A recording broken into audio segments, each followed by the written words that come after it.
tous, c'est l'heure de nouvel épisode de Bookalicious, consacré cette fois-ci à des écrivains et des livres, donc 100% français. Et c'est non pas un, non pas deux, non pas trois, mais 4 livres dont je vais vous parler. Alors nous commençons cet épisode 100% French par La Ballade silencieuse de Jackson C. Frank de Thomas Giraud aux éditions La Contralée. Eh bien, il fallait le faire, d'arriver à captiver un lecteur racontant la vie d'un chanteur folk on va pas dire raté, mais presque, enfin franchement rester dans l'ombre de Dylan, et sans nous ennuyer une seule seconde, et même en nous donnant vraiment envie d'écouter ce qu'il fait et de s'intéresser à sa musique.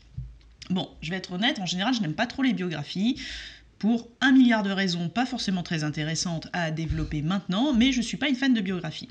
Et là, ce que j'ai découvert, c'est en fait, on est à mi-chemin entre le roman et le documentaire. Le roman parce que ça se lit très simplement, très facilement, très souplement, dans un style neutre, discret, mais sans pour autant rester purement factuel. Thomas Giraud ne cherche absolument pas à s'imposer ou à imposer sa vision à travers ce qu'il raconte, c'est souvent ça qui me gêne d'ailleurs, dans les bios un peu plus habituels ou de grandes personnes. Il reste très discret, il reste en retrait, comme si jamais il prenait un petit peu son lecteur par la main et l'emmenait sur un chemin à découvrir comme ça. Ce personnage, ce musicien qui a eu une vie assez compliquée, difficile, qui a néanmoins croisé le parcours de grands musiciens reconnus de l'époque, comme par exemple Simon & Garfunkel, mais qui pour autant n'a jamais vraiment réussi à percer. On a vraiment l'impression que Thomas Giraud respecte cette personne, respecte son parcours artistique, ses difficultés et même son échec. Et en plus, il dresse en trame de fond, donc sans jamais le mettre au premier plan, un portrait des États-Unis du milieu du XXe siècle qui est très intéressant et qui s'équilibre bien en fait avec ce qu'il nous révèle de ce musicien. Moi, ce que j'ai beaucoup aimé, c'est cette façon qu'il a de promener donc le lecteur, mais aussi de laisser une vaste place à l'imagination. Alors, comment vous le décrire ? Je ne sais pas forcément, puisque les faits sont quand même précis. On sait c'est une biographie, mais en même temps, ça se lit comme un roman. Donc, c'est très agréable et on se prend à avoir très envie d'écouter du folk, même d'artistes qu'on ne connaissait absolument pas avant de les découvrir. Il s'agit de La Ballade silencieuse de Jackson C. Frank de Thomas Giraud aux éditions La Contralée. Et on continue avec Rien à voir avec l'amour de Claire Galland aux éditions du Rouergue. Alors on n'est ni vraiment dans un polar ou thriller, ni vraiment dans une fresque sociale, mais dans un subtil mélange des deux.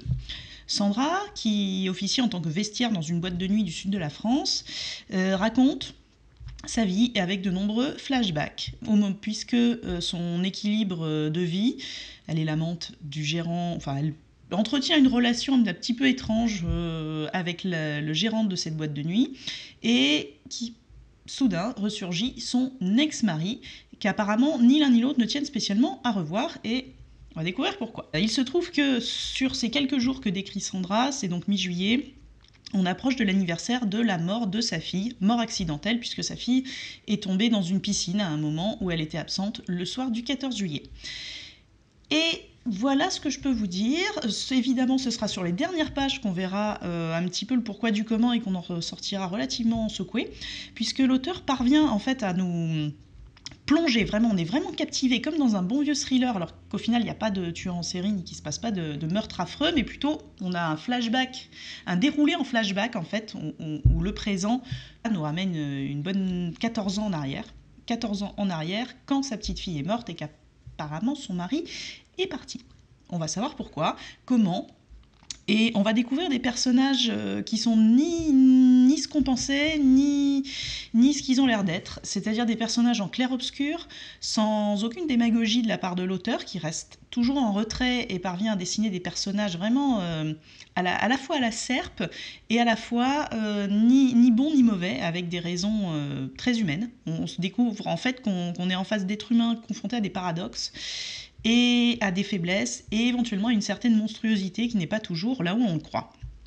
Eh bien, préparez-vous éventuellement à ne pas spécialement plus dormir qu'avec un thriller, on va entre guillemets classique, puisque moi c'est ce type de thriller ou de polar que j'aime énormément, bien que ce soit pas dans la noire, puisque le Rouergue a une collection qui s'appelle une collection noire, et une collection la brune.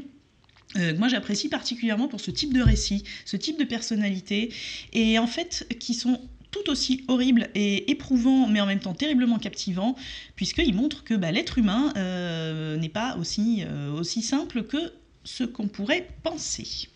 Et que le sud de la France, ça a l'air d'abriter quand même de sacrées histoires. Ça s'appelle Rien à voir avec l'amour, et vous découvrirez pourquoi en lisant le livre. Je tiens à dire que le titre est magistralement expliqué et qu'on comprend, et que le livre porte très bien son nom, de Claire Galland, aux éditions du Rouergue. Continuons donc notre tour d'horizon français avec Rabot d'Adrien Giraud aux éditions de l'Ogre. Alors les éditions de l'Ogre, parfois, eh bien, ils publient des livres qui sont un petit peu difficiles à résumer de façon conventionnelle. Puisque en fait, c'est une maison qui accorde autant de place à l'écriture et au texte qu'à l'intrigue et à la trame. Les deux étant souvent imbriqués, mélangés, alternants, de manière à promener le lecteur sur des chemins obscurs, et du coup à perdre le journaliste en route et se dire comment est-ce que je peux résumer ce livre sans le spoiler. Élément important que je trouve qui se retrouve à travers leurs livres, c'est le sens cinématographique des auteurs qui sont édités chez l'Ogre.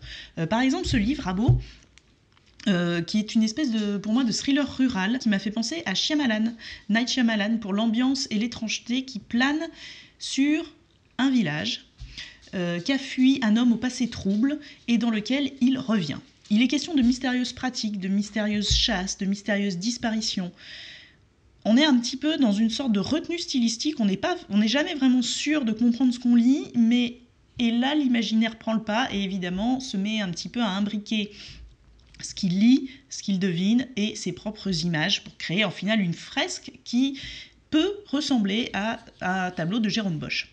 Ça fait beaucoup de name dropping pour parler de ce livre qui raconte simplement comment un homme qui a fui son village raconte un petit peu pourquoi il l'a fui, comment et ce qui s'y passe.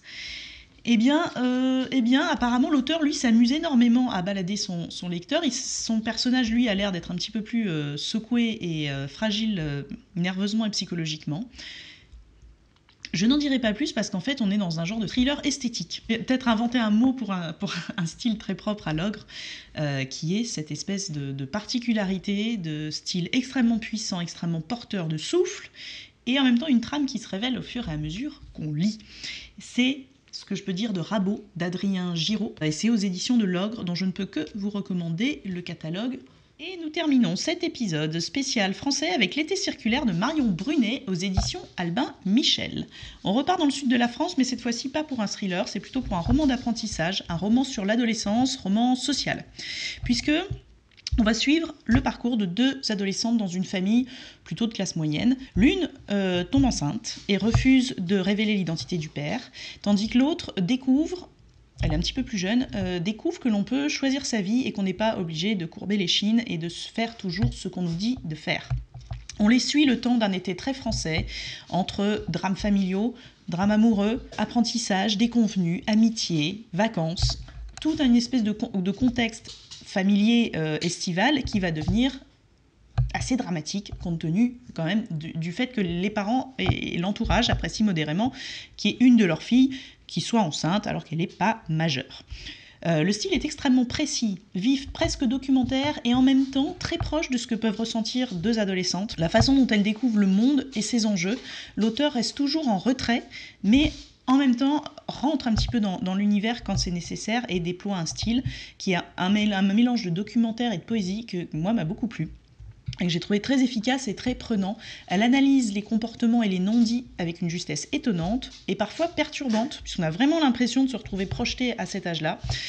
Tout est en clair-obscur, jamais net et tranché, même dans des situations violentes et assez dramatiques. En fait, c'est un très bel hommage à l'adolescence, à ses difficultés et au fait de devenir adulte. Voilà, c'est ce que je pense de L'été circulaire de Marion Brunet aux éditions Albin Michel. Petit récap, de quoi vous ai-je parlé pour cet épisode de Boucalichous? La balade silencieuse de Jackson C. de Thomas Giraud aux éditions La Contralée. Rien à voir avec l'amour de Claire Galland aux éditions du Rouergue. Rabot d'Adrien Giraud aux éditions de l'Ogre. Et enfin, L'été circulaire de Marion Brunet aux éditions Albin Michel. Eh bien, comme d'habitude, vous savez comment on fait, les partages, les likes, les commentaires, les retours, ça fait très plaisir, vous êtes de plus en plus nombreux. Et il y a de plus en plus de choses qui se déploient dans la petite galaxie Boucalichous, et rassurez-vous, il va y en avoir de plus en plus. Et sur ce, je vous dis merci, à très bientôt. Ciao, ciao.